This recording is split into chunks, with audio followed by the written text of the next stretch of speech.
ఆంధ్రప్రదేశ్లో 10వ తరగతి పరీక్షల ఫలితాలు విడుదలయ్యాయి. విజయవాడలోని ఓ హోటల్లో విద్యాశాఖ కమిషనర్ సురేష్ కుమార్ 10th ఫలితాలను విడుదల చేశారు. రికార్డు స్థాయిలో తక్కువ రోజుల వ్యవధిలోనే పరీక్షల ఫలితాలు విడుదల చేస్తున్నట్లు తెలిపారు. బాలురు 84.32%, బాలికలు 89.17%, మొత్తంగా 86.69% మంది విద్యార్థులు పరీక్షల్లో ఉత్తీర్ణులు అయ్యారని తెలిపారు. మే 24 నుంచి జూన్ 3 వరకు సప్లిమెంటరీ పరీక్షలు జరుగుతాయని తెలియజేశారు. రాష్ట్రంలో 10వ తరగతి ఫలితాలు విడుదలయ్యాయి. విజయవాడలోని ఓ హోటల్లో విద్యాశాఖ కమిషనర్ 10th ఫలితాలను సురేష్ కుమార్ విడుదల చేశారు. ఈ ఏడాది దాదాపు 7 లక్షల మంది విద్యార్థులు పరీక్షలు రాసినట్లు కమిషనర్ తెలియజేశారు. వీరిలో రెగ్యులర్ విద్యార్థులు 6.23 లక్షలు కాగా గత ఏడాది ఫెయిల్ అయిన విద్యార్థులు 1,00,000కు పైగా ఉన్నారు. రాష్ట్ర వ్యాప్తంగా 3,473 పరీక్షా కేంద్రాల్లో 10వ తరగతి పరీక్షలు నిర్వహించారు. ఈ సంవత్సరం 10th పత్రాల మూల్యాంకనం రికార్డు స్థాయిలో వేగంగా పూర్తి చేసినట్లు, విద్యా సంవత్సరం ముగియక ముందే ఫలితాలు ప్రకటిస్తున్నట్లు కమిషనర్ తెలియజేశారు. 10th ఫలితాల్లో బాలికలదే పైచేయి అని అన్నారు. బాలుర ఉత్తీర్ణత శాతం 84.32 కాగా బాలికల ఉత్తీర్ణత శాతం 89.17 ఉంది. మొత్తంగా 86.69% మంది విద్యార్థులు పరీక్షల్లో ఉత్తీర్ణులు అయ్యారు. ఫలితాల్లో పార్వతీపురం మన్యం జిల్లా 93.7%తో అగ్రస్థానంలో నిలవగా కర్నూలు జిల్లా 67% ఉత్తీర్ణతతో చివరి స్థానంలో ఉంది. 2,300 స్కూళ్లలో 100% ఉత్తీర్ణత సాధించగా ఒక్కరూ పాస్ కాని స్కూల్స్ 17 ఉన్నాయి. మే 24 నుంచి జూన్ 3 వరకు సప్లిమెంటరీ పరీక్షలు నిర్వహించనున్నట్లు కమిషనర్ తెలియజేశారు. పోయిన సంవత్సరాలతో కంపేర్ చేసుకుంటే ఈ సంవత్సరాల్లో ఉన్న పర్ఫార్మెన్స్ ఎలా ఉందని కూడా మీకు డీటెయిల్గా ఈ అనాలిసిస్లో చెప్పడం జరుగుతుంది. అలాగే కేవలం 17 స్కూల్స్ మాత్రమే 0% పాస్, అంటే ఒక స్టూడెంట్ కూడా పాస్ అవ్వకుండా కేవలం 17 స్కూల్స్ మాత్రమే ఉన్నాయి. ఇప్పుడు జిల్లా వారీగా ఉన్న రిజల్ట్స్కి వస్తే ఆంధ్ర రాష్ట్రంలో Parvathipuram Manyam district highest pass percentage 96.37% పాస్తో ఫస్ట్ పొజిషన్లో ఉంది. అలాగే కర్నూలు డిస్ట్రిక్ట్ 62.47%తో చివరి స్థానంలో ఉంది, 26th పొజిషన్లో. అడ్వాన్స్ సప్లిమెంటరీ పరీక్షలు కూడా మేము కండక్ట్ చేయడం జరుగుతుంది. ఎవరైతే పిల్లలు పరీక్షలు ఫెయిల్ అయినాయో ఆ ఫెయిల్ అయిన పిల్లలు వాళ్ళ యొక్క ఫెయిల్ అయిన సబ్జెక్ట్ అడ్వాన్స్ సప్లిమెంటరీ కింద రాసుకునే అవకాశం ఉంటుంది. ఇది మే 24 నుంచి జూన్ 3వ తేదీ వరకు కండక్ట్ చేయడం జరుగుతుంది. దీనికి సంబంధించిన ఫీజు పే చేయడానికి వివరాలన్నీ కూడా రేపు నుంచే దీనికి సంబంధించిన వెబ్సైట్ కూడా ఓపెన్ అవుతాయి. ఈసారి మేము అన్ని అప్లికేషన్స్ కూడా, అది అడ్వాన్స్ సప్లిమెంటరీ కానీ, రీవాల్యుయేషన్ కానీ, రీకౌంటింగ్ కానీ, ప్రతి దానికి కూడా కేవలం ఆన్లైన్లో మాత్రమే అప్లికేషన్ తీసుకోవడం జరుగుతుంది. అది కూడా ఆ స్టూడెంట్ చదువుకున్న స్కూల్ ద్వారా రావాల్సిన అవసరం ఉంది. దయచేసి మీరందరూ కూడా చెప్పాలి. తమ పార్టీ అధికారంలోకి వచ్చాక వైకాపా హయాంలో అదృశ్యమైన యువతల ఆచూకీ కనుక్కొని వారి కుటుంబ సభ్యులకు అప్పగిస్తామని టీడీపీ జాతీయ ప్రధాన కార్యదర్శి నారా లోకేష్ హామీ ఇచ్చారు. ప్రభుత్వం మారినప్పుడల్లా పరిశ్రమలు తరలిపోకుండా ప్రత్యేకమైన చట్టాన్ని తీసుకొస్తామన్నారు. పారిశ్రామికవేత్తలకు ఇచ్చే రాయితీలను చట్టబద్ధం చేస్తామని తెలియజేశారు. తమ పార్టీ అధికారంలోకి వచ్చాక వైకాపా హయాంలో అదృశ్యమైన యువతుల ఆచూకీ కనుక్కొని వారి కుటుంబ సభ్యులకు అప్పగిస్తామని టీడీపీ జాతీయ ప్రధాన కార్యదర్శి నారా లోకేష్ హామీ ఇచ్చారు. ఎన్నికల ప్రచారంలో భాగంగా మంగళగిరి మండలం కాజాలోని ఏఆర్ అపార్ట్మెంట్ వాసులతో ఆయన సమావేశమై మాట్లాడారు. తమపై తప్పుడు కేసులు పెట్టిన అధికారులపై న్యాయ విచారణ జరిపి ఉద్యోగం నుంచి తొలగిస్తామని హెచ్చరించారు. ఈ సందర్భంగా అపార్ట్మెంట్ వాసులు పలు సమస్యలను లోకేష్ దృష్టికి తీసుకొచ్చారు. అధికారంలోకి వచ్చిన వెంటనే ఉద్యోగులకు 1వ తేదీన వేతనాలు అందిస్తామని ఆయన హామీ ఇచ్చారు. ప్రభుత్వం మారినప్పుడల్లా పరిశ్రమలు తరలిపోకుండా ప్రత్యేకమైన చట్టాన్ని తీసుకొస్తామన్నారు. పారిశ్రామికవేత్తలకు ఇచ్చే రాయితీలను చట్టబద్ధం చేస్తామని తెలియజేశారు. గతంలో ఎట్లయితే ఫీ రీయింబర్స్మెంట్ విధానం ఉండేదో ఆ విధానం మేము అమలు చేస్తాం. PG fee reimbursement, best available school, విదేశీ విద్య లాంటి కార్యక్రమాలు మళ్ళీ అమలు చేసే బాధ్యత తెలుగుదేశం, జనసేన, భారతీయ జనతా పార్టీ ప్రభుత్వం తీసుకుంటుంది. అది ఫస్ట్ మొదటి నిర్ణయం. We will implement. రెండోది, నాలాగా లక్షలాది కుటుంబాలు ఇబ్బంది పడుతున్నాయి, మీరు ఏదో ఒకటి చేయండి అంటే ఆనాడే చెప్పారు. 6 లక్షల మంది అంటే 6 లక్షల కుటుంబాలు ఈ సమస్యతో ఇబ్బంది పడుతున్నారు. వాళ్ళ కుటుంబాలకి డైరెక్ట్గా యూనివర్సిటీకి 1 టైం సెటిల్మెంట్ చేసి కాలేజీలకి డబ్బులేసి ఆ మార్క్ లిస్టులు అందజేసే బాధ్యత నేను తీసుకుంటానని ఆనాడే హామీ ఇచ్చా. ఆ హామీకి మీ లోకేష్ కట్టుబడి ఉన్నారు. కార్యకర్తలు అభిమానులు ప్రజలతో కలిసి ర్యాలీగా వెళ్లి సెంట్రల్ నియోజకవర్గ వైసీపీ అభ్యర్థిగా వెల్లంపల్లి శ్రీనివాసరావు నామినేషన్ దాఖలు చేశారు. ర్యాలీ నామినేషన్ ర్యాలీలా కాదు, విజయోత్సవ ర్యాలీలా ఉందని వెల్లంపల్లి వెల్లడించారు. సెంట్రల్ ప్రజలంతా తనను ఆశీర్వదిస్తున్నారని ఆయన పేర్కొన్నారు. సెంట్రల్ వైసీపీ అభ్యర్థి వెల్లంపల్లి శ్రీనివాస్ నామినేషన్ దాఖలు చేశారు. నామినేషన్ సందర్భంగా సత్యనారాయణపురం శివాజీ కేఫ్ సెంటర్ నుండి ర్యాలీ నిర్వహించారు. అక్కడి నుండి బీఆర్టీఎస్ రోడ్డు మీదుగా Alankar Lenin centre Eluru road, అక్కడి నుండి కంట్రోల్ రూమ్ మీదుగా విఘ్నేశ్వర స్వామి ఆలయానికి చేరుకున్నారు. ఆలయంలో నామినేషన్ పత్రాలకు ప్రత్యేక పూజలు చేశారు. ఈ ర్యాలీలో కార్యకర్తలు అభిమానులు పెద్ద ఎత్తున పాల్గొన్నారు. నామినేషన్ కార్యక్రమంలో MLA Malladi Vishnu, MLC Ruhulla, mayor Rayana Bhagyalakshmi, deputy mayor Shri Shailaja Reddy, కార్పొరేటర్లు, డివిజన్ అధ్యక్షులు, కార్యకర్తలు పాల్గొన్నారు. ఈ సందర్భంగా వెల్లంపల్లి శ్రీనివాస్ మాట్లాడుతూ ర్యాలీ నామినేషన్ ర్యాలీలా కాదు, విజయోత్సవ ర్యాలీలా ఉందన్నారు. సెంట్రల్ ప్రజలంతా తనను ఆశీర్వదిస్తున్నారని చెప్పుకొచ్చారు. బోండా ఉమకు రాజకీయ విలువలు లేవని, బోండా ఉమ తాగి మాట్లాడతాడని తీవ్ర వ్యాఖ్యలు చేశారు. అలాంటి తాగుబోతును తాను పట్టించుకోనన్నారు. సీఎం జగన్పై జరిగిన హత్యాయత్నం ఘటనలోనే నా కంటికి కూడా గాయమైందని, రాజకీయంగా ఎదుర్కోలేక నన్ను వ్యక్తిగతంగా విమర్శిస్తున్నారని మండిపడ్డారు. సెంట్రల్ నియోజకవర్గ ప్రజలంతా తమ వెంటే ఉన్నారని పేర్కొన్నారు. వేల మంది ప్రజానికం బయటకు వచ్చి నాకు ఆశీస్సులు అందించడం చాలా సంతోషంగా ఉంది. చాలా మంది ఇది నామినేషన్ ర్యాలీ కాదు, విజయోత్సవ ర్యాలీ లాగా ఉందని చెప్పని ప్రతి ఒక్కళ్ళు కూడా చెప్పడం చాలా సంతోషంగా ఉంది. మా ప్రతిపక్ష నాయకుడు ఉన్నాడు ఇక్కడ, బోండా అమ్మ అని చెప్పని, అతని నామినేషన్ వేయడానికి కూడా మనుషులు లేని పరిస్థితి వాళ్ళకి. తన కొడుకు తప్ప మిగతా నాయకులు ఎవరు కూడా నామినేషన్కి వచ్చిన దాఖలా లేదు. ఆ నాయకుడు మాకు పోటీ అంట, ఆ నాయకుడు గెలుస్తాడని చెప్పని బీరాలు పలుకుతున్నాడు. నేను ఒక్కటే చెప్తున్నా, నామినేషన్ సందర్భంలో చెప్తున్నాను, అతన్ని ఓడించడం ఖాయం. బోండోమ అనే వ్యక్తి సెంట్రల్ నియోజకవర్గంలో ఓటు అడిగే అర్హత లేని వ్యక్తి. సెంట్రల్ నియోజకవర్గంలో ఎంతో మందిని ప్రజలను మోసం చేశాడు, రౌడీజం చేశాడు. జగన్ మీద ఏదైతే హత్యా ప్రయత్నం చేశాడో దాన్ని తిప్పుకొడదామని చెప్పని మీ ద్వారా తెలియపరచుకున్నాను. జనసేన అధినేత పవన్ కళ్యాణ్కు పిచ్చి బాగా ముదిరినట్లు కనిపిస్తుందని కౌంటర్ ఇచ్చారు వైఎస్ఆర్సీపీ ఎమ్మెల్యే గ్రంథి శ్రీనివాస్. పవన్ వాడుతున్న భాష రెచ్చిపోవడం పిచ్చికి సంబంధించిన లక్షణమని ఎద్దేవా చేశారు. భీమవరం గురించి అసలు ఆయనకు ఏం తెలుసని ప్రశ్నించారు. మెగాస్టార్ చిరంజీవి జనసేన అధినేత పవన్ కళ్యాణ్పై భీమవరం ఎమ్మెల్యే గ్రంథి శ్రీనివాస్ సంచలన వ్యాఖ్యలు చేశారు. ప్రజారాజ్యం పార్టీని కాంగ్రెస్కి అమ్మి చిరంజీవి కేంద్ర మంత్రి పదవి పొందారని వ్యాఖ్యానించారు. ఎన్నికల వేళ పవన్ కళ్యాణ్ రెచ్చగొట్టే వ్యాఖ్యలు చేస్తున్నారని, ఆయన నోరు అదుపులో పెట్టుకోవాలని హెచ్చరించారు. పవన్ కళ్యాణ్ అజ్ఞానంతో మాట్లాడుతున్నారని, భీమవరం నుంచి అసలు ఆయనకు ఏం తెలుసని ప్రశ్నించారు. గంటకో మాట మారుస్తారని విమర్శించారు. ఏపీ రాజకీయాల్లో గందరగోళానికి కారణం జనసేన పార్టీ అని మండిపడ్డారు. 2019లో భీమవరంలో ప్రజలు పవన్ కళ్యాణ్ను కాదని తనను గెలిపించారని గుర్తు చేశారు. ప్రత్యేకంగా ఆ కుటుంబ పెద్దగా ఆయన అన్నగా విజ్ఞప్తి చేస్తున్నా, సార్ రాజకీయాలు ఎన్నికల్లో పోటీ చేసినప్పుడు సపోర్ట్ చేయడము ఇవన్నీ కాదు.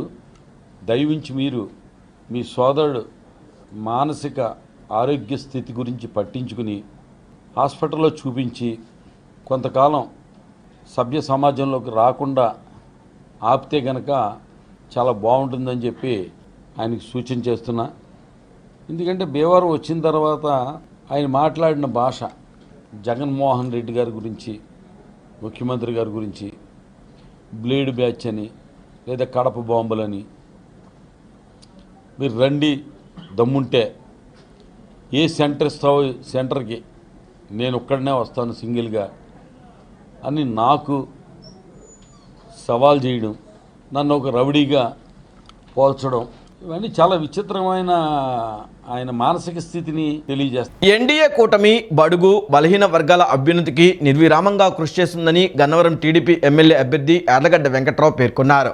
వైసీపీ పాలనలో ఎస్సీ, ఎస్టీ, బీసీ, మైనార్టీ సంక్షోభంలో పడిందన్నారు. ఎస్సీ, ఎస్టీ, బీసీల ఆర్థిక సామాజిక అభివృద్ధి కోసమే సూపర్ 6 బీసీ డిక్లరేషన్ పథకాలను చంద్రబాబు రూపొందించారని వెల్లడించారు. సార్వత్రిక ఎన్నికలు సమీపిస్తున్న తరుణంలో గడప గడపకు ప్రజాగళం పేరుతో ఎన్నికల ప్రచారం నిర్వహిస్తున్న ఎన్డీఏ కూటమి ఎమ్మెల్యే అభ్యర్థి యార్లగడ్డ వెంకట్రావు బాపులపాడు మండలం బాపులపాడు టౌన్లోని ఇందిరానగర్లో విస్తృతంగా పర్యటించారు. ముందుగా యార్లగడ్డ వెంకట్రావు స్థానిక నాయకులతో కలిసి హనుమాన్ జంక్షన్ అభయాంజనేయ స్వామి ఆలయంలో ప్రత్యేక పూజలు అనంతరం ఇందిరానగర్లోని సిఎస్ఐ చర్చ్లో ప్రత్యేక ప్రార్థనలు చేశారు. అనంతరం ఇందిరానగర్లోని గడప గడపకు వెళ్లి ప్రజల కష్టాలను తెలుసుకుంటూ రాబోయే ఎన్డీఏ కూటమి ప్రభుత్వంలో సూపర్ 6 పథకాల ద్వారా ప్రజలకు అందించనున్న సంక్షేమ కార్యక్రమాలను వివరిస్తూ కరపత్రాలను అందజేశారు. ఈ సందర్భంగా యార్లగడ్డ మాట్లాడుతూ తెలుగుదేశం పార్టీ హయాంలో చంద్రన్న ప్రభుత్వం తెచ్చిన 27 దళిత సంక్షేమ పథకాలను వైసీపీ ప్రభుత్వం రద్దు చేసిందని, 33,000 కోట్లు ఎస్సీ, ఎస్టీ సబ్ ప్లాన్ నిధులు, 75,000 కోట్లు బీసీ సబ్ ప్లాన్ నిధుల్ని దారి మళ్లించి ఆయా వర్గాలను మోసకారి సంక్షేమంతో మభ్యపెడుతున్నారని విమర్శించారు. ఎన్డీఏ కూటమి భాగస్వామ్యం ఇటీవల ప్రకటించిన సూపర్ 6 బీసీ డిక్లరేషన్ పథకాలు బడుగు బలహీన వర్గాల ప్రజల జీవిత ప్రమాణాలను పెంచే విధంగా రూపకల్పన చేశారని, అధికారంలోకి వచ్చిన వెంటనే మెగా డిఎస్సి నోటిఫికేషన్ విడుదల చేసి ఉద్యోగ అవకాశాలు మెరుగుపరుస్తామని, అలాగే పబ్లిక్ ప్రైవేట్ స్వయం ఉపాధి రంగాల్లో రాబోయే 5 ఏళ్లలో 20 లక్షల మందికి ఉద్యోగ ఉపాధి అవకాశాలు కల్పించాలనే దృఢమైన సంకల్పంతో మేనిఫెస్టోలో సైతం హామీ ఇచ్చామని తెలియజేశారు. ఈ రోజు పొద్దున చంద్రబాబు నాయుడు గారి దగ్గర బీఫారం తీసుకున్నాక విజయవాడలో మా ఇంటి దగ్గర వెయిట్ చేస్తున్నారు. చనుపల్లి వారి గూడ నుంచి ఎస్సీ సోదరులు వైసీపీకి గతంలో నాకు పనిచేసిన 26 మంది కుటుంబాలు వచ్చినాయి. వాళ్ళ కన్వే సాదరంగా ఆహ్వానించారు. తదుపరి గడ్డం శ్రీన్ అనే ఆయన వైసీపీ నాయకుడు ఆధ్వర్యంలో చెంచులు కాలంలో చెంచులు 30 మంది కుటుంబాలు వస్తే వాళ్ళ కండవాలేశారు. ఇందాక మళ్ళా దారిలో గన్నవరంలో ఆఫీసు ఆగి ఇందుపల్లి నుంచి బీసీ సోదరులు సాఫ్ట్వేర్ ఇంజనీర్ వేణు గాని వీళ్ళందరూ వస్తే రాష్ట్రంలో ఉద్యోగుల వ్యతిరేకత నేపథ్యంలో పోస్టల్ బ్యాలెట్ తగ్గించేందుకు వైసీపీ కుట్ర చేస్తుందని టీడీపీ నేత పరుచూరి అశోక్ బాబు ఆరోపించారు. ప్రభుత్వం దుర్మార్గంగా ఆలోచిస్తుందని, పోస్టల్ బ్యాలెట్ల తగ్గింపునకు ప్రయత్నిస్తుందని మండిపడ్డారు. ఎన్నికల విధుల్లో ఉన్న ప్రతి ఒక్క ఉద్యోగి తాము విధులు నిర్వహిస్తున్న చోట ఫామ్ 12ను ఆర్ఓకు కానీ ఏఆర్ఓకు కానీ ఇచ్చి రసీదు తీసుకోవాల్సిన అవసరం ఉందని అశోక్ బాబు స్పష్టం చేశారు. రాష్ట్రంలో ఉద్యోగుల వ్యతిరేకత నేపథ్యంలో పోస్టల్ బ్యాలెట్ తగ్గించేందుకు వైసీపీ కుట్ర చేస్తుందని టీడీపీ నేత పరుచూరి అశోక్ బాబు ఆరోపించారు. ఆర్ఓ, ఏఆర్ఓలు ఆదేశాలు రాలేదని, ఉద్యోగుల నుంచి ఫారం 12 తీసుకోవట్లేదని ఆగ్రహం వ్యక్తం చేశారు. ఉద్యోగుల నుంచి ఫారం 12 తీసుకునే బాధ్యత రిటర్నింగ్ అధికారులదేనని స్పష్టం చేశారు. నోడల్ ఆఫీసర్లు ఎవరో కూడా స్పష్టత ఇవ్వలేదని అన్నారు. ఉద్యోగులకు అన్యాయం చేసిన వైసీపీకి బుద్ధి చెప్పాలని అశోక్ బాబు పిలుపునిచ్చారు. ఏపీలో లక్షల సంఖ్యలో పోస్టల్ బ్యాలెట్లు ఉన్నాయని అశోక్ బాబు తెలియజేశారు. అందుకే ప్రభుత్వం దుర్మార్గంగా ఆలోచిస్తోందని, పోస్టల్ బ్యాలెట్ల తగ్గింపునకు ప్రయత్నిస్తుందని మండిపడ్డారు. ఎందుకంటే ఉద్యోగులు ఇవాళ ప్రభుత్వానికి వ్యతిరేకంగా ఉన్నారు. 1-2% మంది ప్రభుత్వానికి తొత్తులుగా ఉన్నారు తప్ప మిగతా ఉద్యోగులు కానీ, టీచర్లు కానీ, పెన్షనర్లు కానీ, కార్మికులు కానీ వీళ్ళందరూ ప్రభుత్వానికి వ్యతిరేకంగా ఉన్నారని అశోక్ బాబు వివరించారు. వ్యతిరేకత ఉన్నందున పోస్టల్ బ్యాలెట్లు తమకు ప్రతికూలంగా మారుతాయని ప్రభుత్వం భావిస్తోందని, అందుకే కుట్రకు తెరలేపిందని అన్నారు. దీన్ని ఉద్యోగ సంఘాలు కూడా ఓ సవాల్గా తీసుకోవాలని అశోక్ బాబు సూచించారు. ప్రభుత్వం కుట్ర చేస్తుంది. ఉద్యోగస్తులందరూ ప్రభుత్వానికి వ్యతిరేకంగా ఉన్నారు కాబట్టి సాధ్యమైనంత వరకు ఈ పోస్టల్ బ్యాలెన్స్ తగ్గించాలనే ఉద్దేశంతో కొంతమంది కలెక్టర్లు కూడా అత్యుత్సాహంగా దీన్ని సమర్థించే పరిస్థితిలో ఉన్నారు. అయితే మాకు తెలుగుదేశంగా చాలామంది ఎంప్లాయీస్ గత వారంలో అయితే కొన్ని అసోసియేషన్స్ అందరూ కూడా మా కంప్లైంట్ ఇవ్వడం జరిగింది. కంప్లైంట్ ఏంటంటే ఈ ఎలక్షన్ డ్యూటీ చేసే దాంట్లో పీఓలు, ఏపీఓలు వాళ్ళకి ఎక్కడైతే ట్రైనింగ్ సెంటర్ ఇస్తున్నారో అక్కడే పోస్టల్ బ్యాలెట్ ఇచ్చి ఓటీసీ ఫెసిలిటీ ఉంది సార్, వాళ్ళ వరకు ప్రాబ్లం లేదు. అయితే మిగతా స్టాఫ్, పోలీస్ స్టాఫ్ కానీ లేదంటే మిగతా యూనిఫామ్డ్ సర్వీసెస్ కానీ లేదా డ్రైవర్స్ కానీ, ఆర్టీసీ స్టాఫ్ కానీ, వీడియోగ్రాఫర్స్, ఫోటోగ్రాఫర్సు వీళ్ళందరికీ పోస్టల్ బ్యాలెట్ ఇవ్వడానికి క్లియర్ ఇన్స్ట్రక్షన్స్ లేవు. ఎంప్లాయీస్ వరకు వాళ్ళు వెళ్ళి ఆ ఏఆర్ఓనో ఆర్ఓనో అడిగితే మాకు ఇన్స్ట్రక్షన్స్ లేవు, మీరు ఎక్కడ డ్యూటీ చేస్తున్నారో అక్కడే మీరు తెచ్చుకోండి అన్నారు.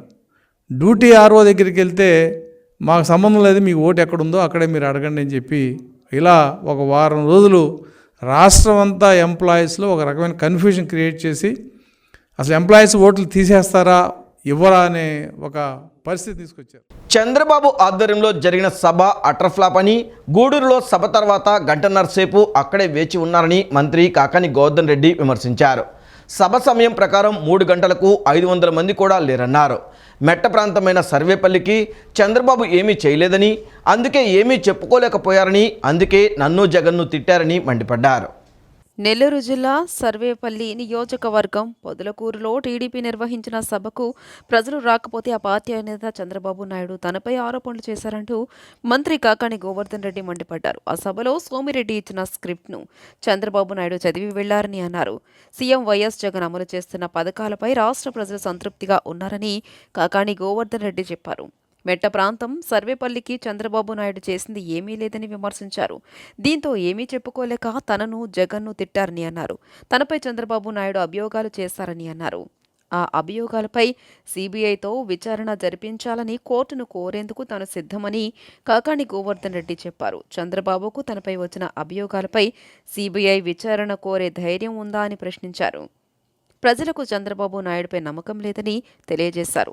సర్వేపల్లిలో పోటీ చేసేందుకు ఎవరూ ముందుకు రాకపోవడంతో సోమిరెడ్డికి టికెట్ ఇచ్చారని అన్నారు. ఎన్నికల్లో నెల్లూరు జిల్లాలో టీడీపీ ఒక్క స్థానం కూడా గెలుచుకోదని చెప్పారు. చంద్రబాబు నాయుడు ఏదైతే వ్యాఖ్యలు చేశాడో ఆ వ్యాఖ్యలు అన్నీ కూడా ఈరోజు వ్యవసాయ రంగానికి సంబంధించి ఏ విధంగా రైతులను ఆదుకున్నాం, వ్యవసాయానికి సంబంధించి ఏ విధంగా పెద్దపీట వేసాం, వ్యవసాయ రంగంలో ఎటువంటి మార్పులు తీసుకొచ్చాం అనేటువంటిది ప్రజలకు తెలుసు, రైతులకు తెలుసు.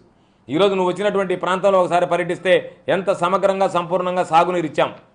ఎన్ని సందర్భాలలో నువ్వు ముఖ్యమంత్రిగా ఎలగబెట్టేటప్పుడు ఈ వ్యవసాయ శాఖ మంత్రికి ఏదో సోమిరెడ్డి ఉండేటప్పుడు జిల్లా పరిషత్తులను ముట్టడిచ్చారు. వచ్చి మా హయాంలో ఎక్కడన్నా ఒక రైతు రోడ్డెక్కి నాకు నీరు ఇవ్వలేదనేటువంటి మాట వినిపించలా, నాకు విత్తనాలు రాలేదనేటువంటి మాట వినిపించలా, నాకు ఎరువుల కొరత ఉందనేటువంటి మాట వినిపించలా, నా ధాన్యానికి గిట్టుబాటు ధర రాలేదనేటువంటి మాట వినిపించలే. మీకు మాకు ఉన్నటువంటి వ్యత్యాసం అది. ఇది నువ్వో నేను ఇచ్చేటువంటి సర్టిఫికేట్ కాదు, రైతుల్లో నుంచి రావాల్సింది, రైతులు చెప్పాల్సింది, రైతులు అనుభవించి రైతుల దగ్గర నుంచి వాళ్ళ అనుభవాలు చెప్తారు తప్ప నువ్వు ఏదో వ్యానికి అదేదో మైకి మైకేల్ జాక్సన్ తగిలించుకున్నట్టుగా మెడకు ఒక మైకి తగిలించుకొని నువ్వు మాట్లాడిపోతే జనాలను నమ్ముతారు అనుకోవడం మీ భ్రమ. జనాల్ని నమ్మరు. కాబట్టి చంద్రబాబు నాయుడిని నెల్లూరు జిల్లా ప్రజలు మరొకసారి చీకొట్టారు. సిగ్గైనా ఉండాలి. 70 మంది వచ్చారు నాయకులు. ఆ 70 మంది తోటి వచ్చినటువంటి వాళ్ళు తలా 5 మంది వచ్చినా కూడా 400 మంది వచ్చారు. ఆ 400 మంది ఇంకొక 1000 మందిని మొబిలైజ్ చేసుకోలేకపోయాడు సోమిరెడ్డి. ఎన్నికల ప్రచారంలో ప్రధాని మోదీ మత విద్వేషాలు రెచ్చగొట్టే వ్యాఖ్యలు చేస్తున్నారని సిపిఎం సెంట్రల్ ఎమ్మెల్యే అభ్యర్థి సిహెచ్ బాబురావు మండిపడ్డారు. ఇలాంటి వ్యక్తులకు ఓటు వేయొద్దని కోరారు. తమది లౌకిక పార్టీలు అని చెప్పుకునే టీడీపీ, వైసీపీలు ప్రధాని వ్యాఖ్యలను ఎందుకు ఖండించలేదని ప్రశ్నించారు. ఎన్నికల ప్రచారంలో భాగంగా విజయవాడ సెంట్రల్ ఎమ్మెల్యే సిపిఎం అభ్యర్థి మధురనగర్ కొబ్బరితోట ప్రాంతంలో పర్యటించారు. ఈ సందర్భంగా గడప గడపకు వెళ్లి గత ప్రభుత్వాల ప్రజా వ్యతిరేక పాలనను వివరించడంతో పాటు సిపిఎం కరపత్రాన్ని అందించి తనను గెలిపించాలని అభ్యర్థించారు. అనంతరం బాబురావు మాట్లాడుతూ టీడీపీ, వైసీపీ ప్రభుత్వానికి సెంట్రల్ నియోజకవర్గ అభివృద్ధి పట్టలేదని విమర్శించారు. మధురనగర్ ఆర్యూబీని నిర్మించడంలో 2 ప్రభుత్వాలు అశ్రద్ధ వహించాయని దుయ్యబట్టారు. కేంద్రంలో మోడీతో అంటకాగి ప్రజలపై భారాలు మోపేందుకు 2 పార్టీలు సిద్ధమయ్యాయని దుయ్యబట్టారు. ప్రధాని మోదీ తన ఎన్నికల ప్రచారంలో ముస్లిం ఆస్తులను హిందువులకు పంచుతామంటూ మతాల పేరిట విద్వేషాలు సృష్టించే ప్రయత్నాలు చేస్తున్నారని మండిపడ్డారు. తమది లౌకిక పార్టీ అని చెప్పుకునే చంద్రబాబు ఆ వ్యాఖ్యలను ఖండించగలరా అని ప్రశ్నించారు. మతాల మధ్య విద్వేషాలు రెచ్చగొట్టే ఇలాంటి పార్టీలను ఇంటికి పంపించాల్సిన అవసరం ఉందన్నారు. పనిచేసే ఇండియా కూటమి అభ్యర్థులను గెలిపించాలని పిలుపునిచ్చారు. ఇదంతా నాటకమాడి నువ్వేం చేసావో చెప్పడానికి మోడీ గారికి లేదు, ఆంధ్రప్రదేశ్కి ఏం చేశారో చెప్పడానికి లేదు. అందుకే మతాల మధ్య చిచ్చుపెట్టి పబ్బం గడుపుకునే ప్రయత్నం చేస్తున్నారు. వాళ్ళు జగన్మోహన్ రెడ్డి గారు నోరు విప్పు, మోడీ గారు తప్పు మాట్లాడాడు కదా, తప్పు అని చెప్పగలని ధైర్యం ఉందా? చంద్రబాబు నాయుడు గారు ఆ మోడీ గారితో జతకట్టారు. మేము మత సామరస్యం కాపాడుతాం, లౌకిక పార్టీ అన్నారు. మరి మోడీ మాట్లాడిన తప్పని ఖండించు, బయటికి రా. ఆ దమ్ము లేదు. అందుకే మతాల పేరుతో చిచ్చుపెట్టి దేశంలో అదానీ అంబానీలు కట్టబెట్టి మోడీతో జతకట్టిన తెలుగుదేశం, వైసీపీలని ఈ రోజున ప్రజలు ఓడించాలి. సిపిఎం, సిపిఐ, కాంగ్రెస్, ఆమ్ ఆద్మీ అందరూ కూడా ఇండియా వేదికను గెలిపించండి. విజయవాడ సెంటర్లో నన్ను సిపిఎం అభ్యర్థిగా, ఇండియా వేదిక అభ్యర్థిగా పోటీ చేస్తాను, గెలిపించండి సవినయంగా విజ్ఞప్తి చేస్తాను. ఎన్నికలు వస్తున్న తరుణంలో రాష్ట్రంలో ప్రధాన ప్రతిపక్ష పార్టీలు గులకరాల రాజకీయాలు చేస్తున్నాయని సిపిఐ జాతీయ కార్యదర్శి మండిపడ్డారు. గతంలో ఫ్యాక్షనిస్టులు చేసే పనులను ఇప్పుడు రాష్ట్రంలో పోలీసులు చేస్తున్నారని రామకృష్ణ విమర్శించారు. రాష్ట్రంలో మద్యం, డబ్బు ఏరులై పారుతున్నా ఎన్నికల కమిషన్ చోద్యం చూస్తుందని ఆగ్రహించారు. గతంలో ఎన్నికలు వస్తుంటే బాంబులతో దాడులు చేసుకునేవారని, ఇప్పుడు ఆ బాంబులు పోయి గులకరాలతో దాడులు చేసుకుంటున్నారని సిపిఐ జాతీయ కార్యదర్శి నారాయణ అన్నారు. విజయవాడలో నిర్వహించిన మీడియా సమావేశంలో నారాయణ ఎన్నికల ప్రచారానికి సంబంధించిన పాటల సీడీ ఆవిష్కరించారు. అనంతరం మీడియాతో మాట్లాడుతూ ప్రధాన ప్రతిపక్ష పార్టీలు గులకరాల రాజకీయాలు చేస్తున్నాయని మండిపడ్డారు. గతంలో ఫ్యాక్సినిస్టులు చేసే పనులను ఇప్పుడు రాష్ట్రంలో పోలీసులు చేస్తున్నారని రామకృష్ణ విమర్శించారు. విజయవాడ నగర పోలీస్ కమిషనర్ ముఖ్యమంత్రిపై గులకరాల దాడిపై ఓ చెత్త రిపోర్ట్ ఇచ్చారని ఆగ్రహం వ్యక్తం చేశారు. రాయి విసిరితే అది కుట్ర, హత్యాయత్నం ఎలా అవుతుంది అని ప్రశ్నించారు. జెడ్ కేటగిరీ సెక్యూరిటీ ఉన్నా కూడా దాడి జరిగిందంటే అది ఖచ్చితంగా పోలీసుల వైఫల్యమేనని అన్నారు. రాబోయే ఎన్నికల్లో కూటమి అభ్యర్థులను గెలిపించాలని కోరారు. రాష్ట్రంలో మద్యం, డబ్బు ఏరులై పారుతున్న ఎన్నికల కమిషన్ చోద్యం చూస్తుందని రామకృష్ణ అన్నారు. ముఖ్యమంత్రి జగన్ సిద్ధం సభలకు మద్యం విచ్చలవిడిగా సరఫరా చేస్తున్న ఎన్నికల కమిషన్ ఎందుకు చర్యలు తీసుకోవడంలో ఎందుకు విఫలమవుతుందని ప్రశ్నించారు. పారదర్శక ఎన్నికల కోసం మద్యం, డబ్బు ప్రవాహాన్ని అడ్డుకునే చర్యలు చేపట్టాలని డిమాండ్ చేశారు. జనం ఒక వేడుకగా చూస్తుండే తప్ప అంత కనపడలేదు. చెప్పే మాటలు కూడా ఒక మీటింగ్ ఎందుకు డిస్టర్బ్ చేసుకుంటారు. అసలు ఇంకో అంతెందుకు, మీకు జెడ్ కేటగిరీస్ ఉన్నాయి కదా అందరికీ. జగన్కి జెడ్ కేటగిరీ ఉంటుంది, చంద్రబాబుకి జెడ్ కేటగిరీ ఉంది. జెడ్ కేటగిరీ మీన్స్ అత్యున్నతమైనటువంటి రక్షణ దళం. అది ఒక జెడ్ కేటగిరీ ఉంటే దాదాపు ఒక 500-600 పోలీసులు ఉంటారు ఎక్కడ పడితే అక్కడ.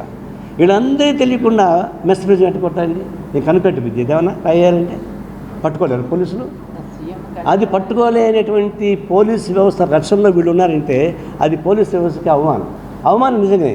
ఇంత రక్షణ వ్యవస్థలో వాటిపైన రాళ్ళు పడ్డాయంటే ఆ స్పాట్లో పట్టుకోలేకుండా ఏరి కోరి సెలెక్టెడ్గా ఏదో ఫ్యాక్షన్ సెట్ అయితే సెలెక్టెడ్గా చెప్తారో అమితంగా పేరేంటే దానికి ఒక రిపోర్ట్ మళ్ళీ ఈ రాణా అందమైన అందగాడు.